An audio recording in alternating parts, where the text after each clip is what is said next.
पहले नासा, रूस और चीन और अब भारत। क्यों चांद को अपनी मुट्ठी में करना चाहती है पूरी दुनिया? और क्या है चंद्रमा से जुड़े वो डार्क सीक्रेट्स जिन्हें स्पेस एजेंसीज हमसे छुपा रही हैं? जानेंगे धरती से चांद तक के इस रोमांचक सफर के बारे में। दोस्तों, भारत के चंद्रयान 3 ने चांद की कक्षा में प्रवेश कर लिया है और 23 अगस्त के दिन चंद्रयान का विक्रम लैंडर चांद की सतह पर सॉफ्ट लैंडिंग करेगा।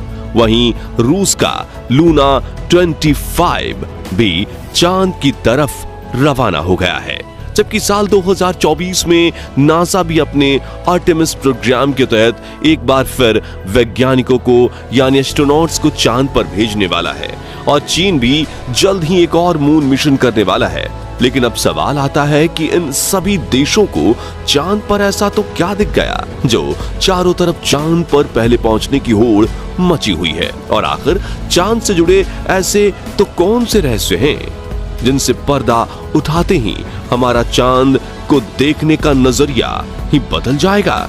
जानिए पृथ्वी से चांद तक के इस रोमांचक सफर की कुछ खास बातें। तो जल्दी से अपनी कुर्सी की पेटी बांध लीजिए और पूरा वीडियो जरूर देखिए। दोस्तों, चांद हमारी पृथ्वी से 3,84,400 किलोमीटर दूर है और अगर हम सीधा रास्ता पकड़ते हैं तो इसी के आसपास डिस्टेंस में ही हम चांद की सतह पर पहुंच जाएंगे। जबकि भारत के चंद्रयान 3 के रास्ते से हमें चांद पर पहुंचने में 42 दिन लगेंगे, क्योंकि चंद्रयान 3 ने चंद्रमा की तरफ जाने का अंडाकार रास्ता चुना है, जिसमें वो पहले पृथ्वी के चक्कर लगाकर चांद की एक लंबे रूट से बढ़ेगा और फिर चांद के भी चक्कर लगाकर लैंडिंग करेगा। हालांकि ये रास्ता काफी किफायती तो है, लेकिन इसमें हमें एस्ट्रोनॉट के लिए बहुत खाना, ऑक्सीजन और पानी की जरूरत पड़ेगी, जिसे स्टोर करने के लिए बड़ा स्पेसक्राफ्ट चाहिए होगा। और इस रास्ते से जाने पर 30 लाख किलोमीटर की दूरी तय करके हम काफी थक भी जाएंगे। इसलिए चलिए हम अमेरिका और रूस वाले सीधे रास्ते से ही चांद की तरफ चलते हैं और इस रास्ते से हमें चांद पर पहुंचने में 4 से 5 दिन लगेंगे। जब स्पेसक्राफ्ट का लैंडर आपको चांद पर उतारेगा तो बाहर आने के लिए आपको सबसे पहला अपना स्पेस सूट पहनना होगा, क्योंकि चांद पर काफी पतला वातावरण है और इसमें ऑक्सीजन मौजूद नहीं है। इसी वजह से सांस लेने के लिए आपको बंद स्पेस सूट के पीछे लगे ऑक्सीजन सिलेंडर का सहारा लेना होगा। स्पेस सूट पहनने के बाद जब आप चांद की सतह पर कदम रखेंगे तो खुद को काफी हल्का महसूस करेंगे। दरअसल चंद्रमा का गुरुत्वाकर्षण पृथ्वी से 6 गुना कम है, इसलिए अगर पृथ्वी पर आपका वजन 60 किलोग्राम है तो चांद पर यह सिर्फ 10 किलोग्राम ही हो जाएगा। इसी वजह से पहली बार चांद पर कदम रखते ही शुरुआत में आपका बैलेंस बिगड़ेगा और आप चलने के बजाय उछलते हुए नीचे भी गिर सकते हो। इसलिए चांद की सतह पर संभल कर कदम रखना जरूरी है। खैर, अब चांद की सतह की बात करें तो यहाँ पृथ्वी की तरह सीधे रास्ते नहीं बने हुए हैं, बल्कि चांद की सतह उबड़ खाबड़ है और यहाँ जगह जगह पर चट्टाने, पहाड़ और बड़े बड़े क्रैटर यानी गड्ढे हैं। चांद पर ये गड्ढे अरबों सालों से गिर रहे उल्कापिंडों की वजह से बने हैं और ये 1 सेंटीमीटर से लेकर 2500 किलोमीटर तक बड़े हैं। वहीं चांद की मिट्टी यानी कि लूनर सॉइल बिल्कुल ज्वालामुखी से निकलने वाली राख जितनी पतली है और इसका रंग भी पृथ्वी की मिट्टी से ज्यादा डार्क, बिल्कुल सीमेंट की तरह होता है।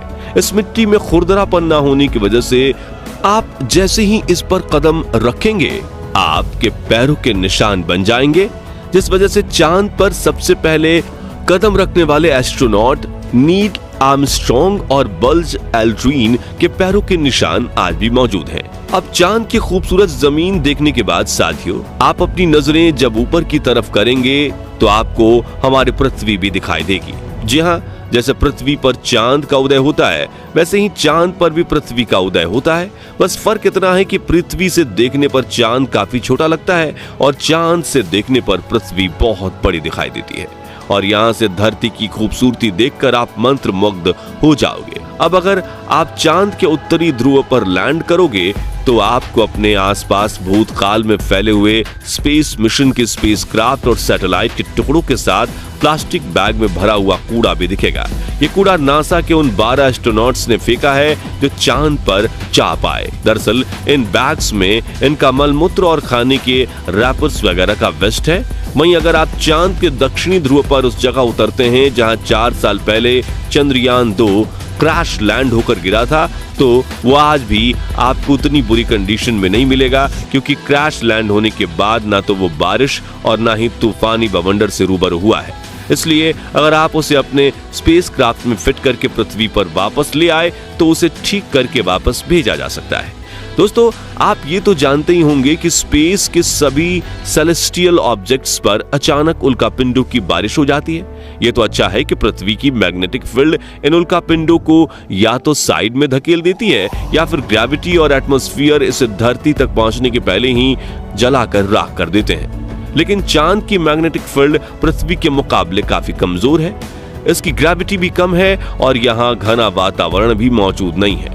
इसी वजह से चांद पर लगातार उल्कापिंडों की बारिश होती रहती है। ऐसे में कोई भी उल्कापिंड गिरकर आपको पल भर में मौत के घाट उतार सकता है। इसलिए आपको उल्कापिंडों पर नजर लगाए बैठे कमांड सेंटर के वैज्ञानिकों से लगातार संपर्क बनाए रखना होगा। अब अगर आप सोच रहे हैं कि आप अपने किसी दोस्त या फिर लाइफ पार्टनर को चांद पर साथ लेकर जाकर गप्पे लड़ाते हुए अपने मून मिशन पर काम करें, तो आपको बता दें कि ऐसा मुमकिन नहीं है, क्योंकि चांद पर वातावरण ना होने की वजह से साउंड वेव ट्रैवल नहीं कर पाती। यानी कि अगर आप अपने साथी को कुछ बोलेंगे तो वो आपके होंठ हिलते हुए तो देखेगा, लेकिन आपकी आवाज नहीं सुन पाएगा। इतना ही नहीं, चांद पर आपको अपनी आवाज तक नहीं सुनाई देगी, मानो जैसे मोबाइल की तरह किसी ने आपको भी साइलेंट मोड पर डाल दिया है।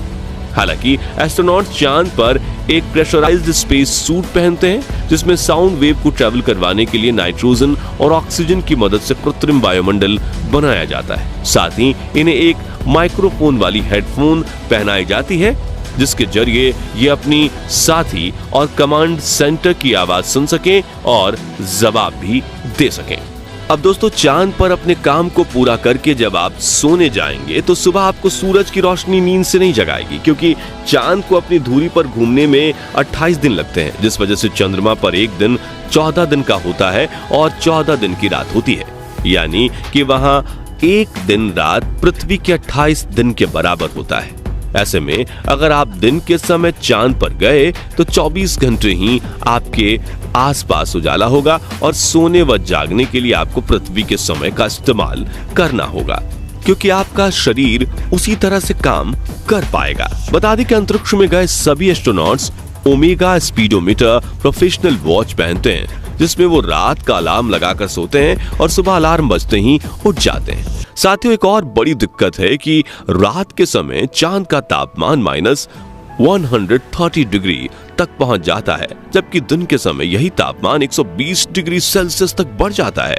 वैज्ञानिकों द्वारा की गई खोज के मुताबिक चांद के हर हिस्से का तापमान अलग अलग होता है और इसमें से सबसे खतरनाक जगह पर चांद के दक्षिणी ध्रुव में मौजूदा डार्क साइड। आपको बता दें कि चांद के इस इलाके में काफी बड़े बड़े गड्ढे हैं और कई अरबों सालों से यहाँ सूरज की रोशनी नहीं पड़ी है। इसलिए इन क्रैटर्स का तापमान -230 डिग्री तक पहुंच जाता है।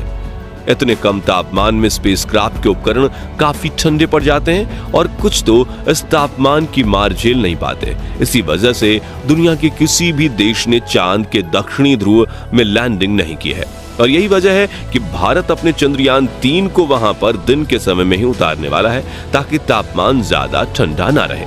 और इस लैंडिंग के साथ हम दुनिया के वो पहले देश बन जाएंगे जिसने चांद के दक्षिणी ध्रुव पर फतेह हासिल की है। दोस्तों, चांद अपनी धुरी पर एक चक्कर लगाने में 28 दिन लेता है, वहीं इसे पृथ्वी का एक चक्कर लगाने में भी उतना ही समय लग जाता है।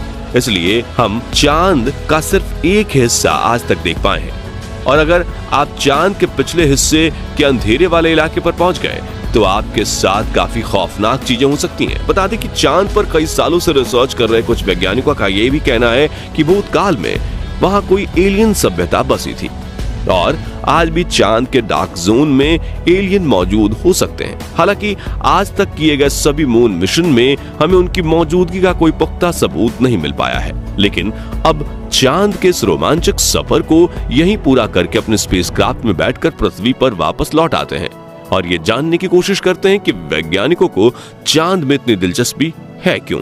तो इसका मुख्य कारण यह है कि आज से 450 करोड़ साल पहले जब एक ग्रह पृथ्वी से आकर टकराया था, तब पृथ्वी का एक हिस्सा टूटकर धरती से 4 लाख किलोमीटर दूर चला गया और पृथ्वी की परिक्रमा करने लगा, जिसे हम चांद के नाम से जानते हैं। इसी वजह से इसके क्रस्ट में पृथ्वी की तरह ही कई महत्वपूर्ण खनिजों की मौजूदगी हो सकती है। वही चंद्रयान 2 ने चांद की सतह पर वाटर आइस और हाइड्रोक्लिल्स के रूप में पानी की खोज की है, जो इंसानों के जीवन के लिए काफी जरूरी है। इसके अलावा अंतरिक्ष में चांद ही पृथ्वी के सबसे करीब है, इसलिए भविष्य में वहां जाकर बसना हमारे लिए काफी किफायती साबित होगा। वहीं यहाँ पर हम एक लूनर स्टेशन भी बना सकते हैं। इन्हीं कारणों की वजह से सभी स्पेस एजेंसीज चांद में सबसे ज्यादा दिलचस्पी दिखाती हैं। तो दोस्तों, अगर भविष्य में मौका मिले तो क्या आप चांद पर जाकर बसना चाहेंगे या नहीं? कमेंट करके जरूर बताइए। और वीडियो जरूर पसंद आया होगा तो जल्दी से इसे लाइक और शेयर करके हमें सपोर्ट कीजिए। साथ ही जानकारी से भरपूर ऐसी रोमांचक वीडियोस देखते रहने के लिए हमारे चैनल को सब्सक्राइब